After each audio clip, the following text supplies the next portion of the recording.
Hey, it's Ryan Seacrest. Life comes at you fast, which is why it's important to find some time to relax. A little you time. Enter Chumba Casino. With no download required, you can jump on anytime, anywhere for the chance to redeem some serious prizes. So treat yourself with Chumba Casino and play over 100 online casino-style games, all for free. Go to ChumbaCasino.com to collect your free welcome bonus. Sponsored by Chumba Casino. No purchase necessary. VGW Group. Void where prohibited by law. 21 plus. Terms and conditions apply.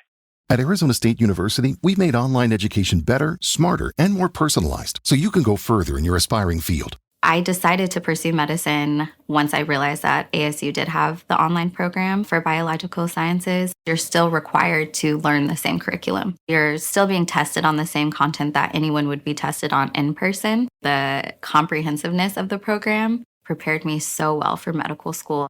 Explore over 350 plus programs at asuonline.asu.edu. All right, let's dive into this. You've sent over a really interesting, actually fascinating collection of stuff all about Val Kilmer's career. It seems like you're really looking to get a good grasp on just how much he's done. Across film and television, we've got a pretty detailed list of all his movie roles, some TV appearances, and even those search terms you included. Those are really helpful. They give us a sense of what you find most interesting about him, like his most iconic characters, and even, his health journey. Yeah. So basically, our mission here is to go through all of this and really pull out what's most important about Val Kilmer's career, what stands out, what's essential. You know what I mean? Yeah, absolutely. I think what jumps out at me right away is the range. Like, it's not just a long list of credits. It's journey through all these different genres and characters, comedies, dramas, action, sci-fi. He's done it all. It suggests someone who's really driven to explore all these different facets of acting. Totally. So let's rewind back to the beginning, the 80s. It looks like his first role was in Top Secret back in 1984. He played Nick Rivers. Mm-hmm. Now, for anyone who hasn't seen this one, it's a totally wild comedy spoofing spy movies and musicals. Yeah. It's really something else. Yeah. You talk about starting your career with a bang. He was clearly not afraid to just go all out and be funny. It's interesting that he started with a broad comedy performance like that. It sets a foundation of versatility right from the start, which might surprise people who mostly know him from those more serious roles later on. It makes you think about how that early experience maybe shaped his willingness to take on such a diverse body of work. Yeah, and then just a year later, in 1985, there's Real Genius. He played Chris Knight. This one sort of became a cult classic over time. Right. It has this really dedicated fan base. He plays this super bright, kind of mischievous physics student. It's a different energy from the straight-up silliness of Top Secret, more like a charming kind of intellectual rebellion. Absolutely. With Chris Knight, he really tapped into a different type of charisma. It's that sharp wit mixed with this, anti-establishment vibe. It's not just making people laugh. He's actually embodying this brilliant mind that's not afraid to challenge the rules. And you actually see that kind of rebellious intelligence pop up in some of his later roles, too. And then 1986, a big year, for sure. Mm-hmm. One of his most recognizable roles, LT, Tom, Iceman Kazansky in Top Gun. This movie was huge culturally. Yeah. It defined the 80s in a way. And Iceman is such a memorable character. Right. That cool, collected, almost arrogant rival to Maverick. And honestly, the number of times Top Gun and Iceman come up in your search terms, it tells us this role is still really important to you. Yeah, the whole dynamic between Iceman and Maverick, it's the heart of that film. What's great about Kilmer's performance is how subtly he shows Iceman's respect for Maverick growing underneath that initial rivalry. He embodies this really disciplined, strategic way of flying, which is such a contrast to Cruise's impulsive style. It's a really interesting look at different ways of achieving excellence. So moving on to the late 80s and early 90s, we see him continuing to branch out, taking on different genres. In 1988, he plays Mad Mardigan in Willow, which is this fantasy adventure film. Talk about a change of pace from fighter jets and geniuses. Now he's a swashbuckling mercenary. Willow really highlights his ability to embody a more classic, heroic action type of role. And within this fantasy setting, too, it really broadened his appeal, showed he was comfortable in these different cinematic worlds. It makes you wonder about his acting process. How do you go from one extreme to the other so convincingly? Okay, but then 1991. It seems like this is a big one for you. Based on your search terms, The Doors, where he played Jim Morrison. It wasn't just playing a character. It felt like he became Morrison. The dedication he had to that role is legendary. Oh, yeah. The Doors movie, Jim Morrison, Val Kilmer, Jim Morrison. Those searches tell the story. His performance went way beyond just imitation. It was like he dove deep into the psyche of this complex icon. There are all these stories about how he went to extreme lengths to understand Morrison, even living as him when he wasn't filming. What about his performance stood out to you most? Was it the physical transformation? The voice? Something else? For me, it was how he captured that almost shamanistic stage presence. And at the same time, the vulnerability of Morrison's poetry, it felt like more than just acting, you know? All right, so moving into the mid-90s, he's in another string of major movies, again showing off his versatility. 1993 brings us Tombstone. And wow, the amount of interest in Tombstone, Doc Holliday, in your searches tells us this is a big deal. His performance as Doc Holliday was just unforgettable. Yeah, it really is. What's so remarkable about his Doc Holliday is how he brought this legendary figure to life with so much depth and complexity. He wasn't just the gunslinger. He was this cultured, educated man facing death with a mixture of defiance and this dark humor. Lines like, "I'm your huckleberry," they've become so iconic, and it's largely due to Kilmer's delivery, the specific way he says them. He created a character who's both captivating and heartbreaking. Is there a scene or a line from Tombstone that sticks out to you? That whole scene in the saloon with Johnny Ringo, the tension, the way they're almost playing with each other, but it's deadly serious. It's just brilliant. And also, in 1993, he has this smaller role in True Romance as Elvis Presley's mentor. It's a short appearance, but he really makes an impact, which again shows his ability to command the screen even when he's not the main focus. That's a great example of how a good actor can elevate even a smaller role.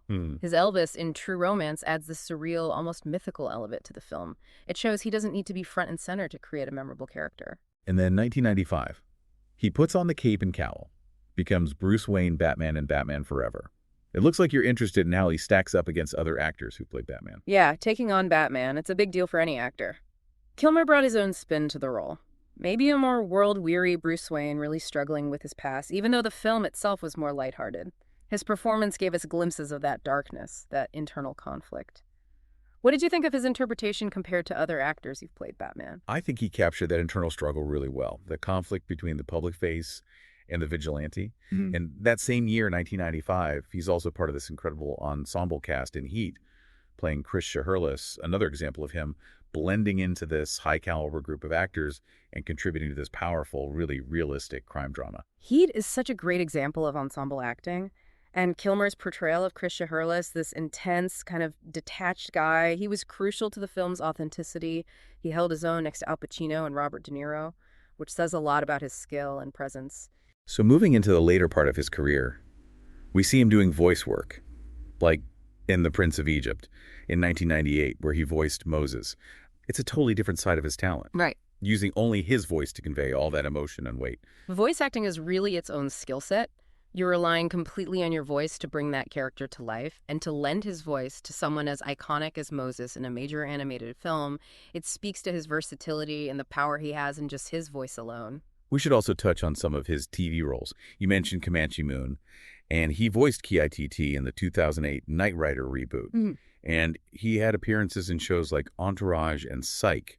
It seems like he's been consistently engaged with all these different ways of telling stories. It shows a willingness to explore different formats and connect with a wider audience, too. Voicing Ki-ITT, this beloved character from TV history, that taps into nostalgia. And his appearances in more current shows highlight his ability to adapt. We definitely can't skip over Top Gun Maverick from 2022.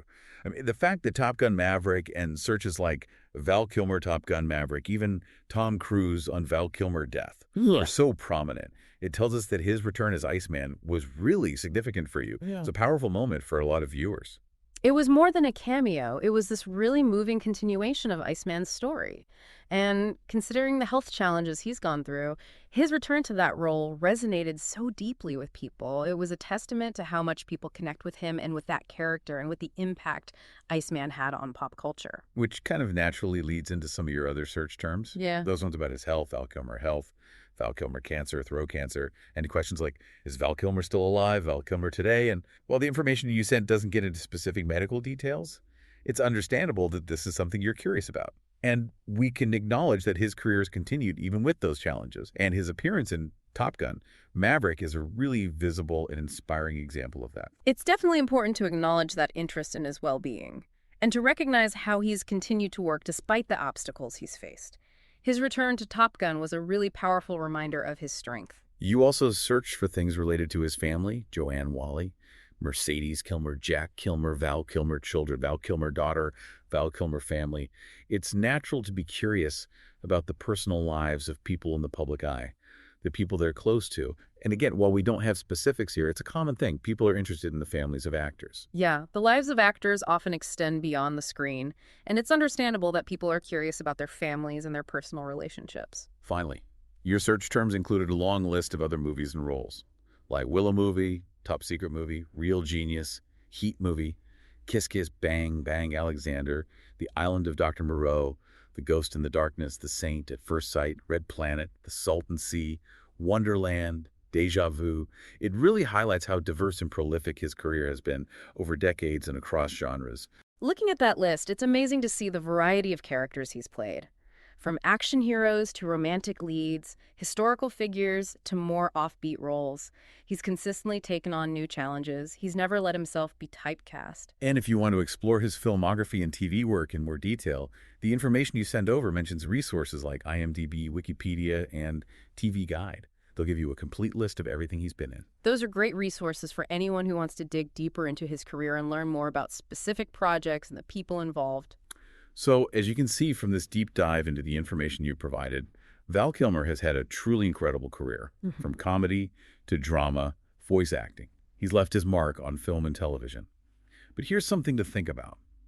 When you look at all the different characters he's played, what do you think is the common thread in his most compelling performances? Is this a certain intensity, vulnerability, or something else entirely? Something to consider as you continue to explore his work. Today is your lucky day. Today is the day that our $3 website works for you, paying you directly to your PayPal daily. Imagine $3 ongoing continuous payments to your PayPal account. Imagine falling asleep and waking up to $300 in your PayPal account. How would this make you feel? How could this help you? What bills could you pay? What kind of fun could you have? What does that retirement look like now? All for a one-time payment of $3. This website is DFY done for you, fully built and completely hosted, and never stops collecting payments for you. You have spent $3 on coffee on a regular, but that coffee won't help you create multiple streams of income. Click the link below.